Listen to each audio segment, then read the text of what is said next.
ঘুম থেকে জেগেই লোকটি দেখল আকাশ জুড়ে থাকা বিড়াল প্রভু মাঝপথেই থমকে দাঁড়িয়ে আছে। সবকিছু অদ্ভুতভাবে ফ্রিজ হয়ে গেছে, যেন সময় নিজেই পজ হয়ে আছে। তর সইতে না পেরে সে চারপাশের আলোগুলোকে বোমা বর্ষণ করতে বাধ্য করল। একটা সম্পূর্ণ ক্যাওস তৈরি হলো, একদম পিওর ডিস্ট্রাকশন। কিন্তু ঠিক পরের মুহূর্তেই সে বুঝতে পারল এটা কোনো নর্মাল ঘটনা না, সময়ের হিসাবে কোথাও একটা গ্লিচ হচ্ছে, একটা ডেডলি বাগ।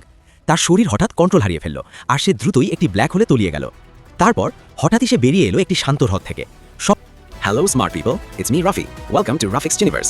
তুমি প্রবেশ করেছো এমন এক জগতে যেখানে রিয়ালিটি আর ইলিউশন আলাদা করা যায় না। এই চ্যানেলে তুমি দেখবে ডার্ক স্টোরি, মাইন্ড গেম আর অজানা রহস্য। তাই সাবস্ক্রাইব করে থাকো, কারণ এখানে সবকিছুই হতে পারে আনপ্রেডিক্টেবল। হারিয়ে ফেলল সে। দীর্ঘ 2.5 বছর পর সে অবতরণ করল সম্পূর্ণ একা।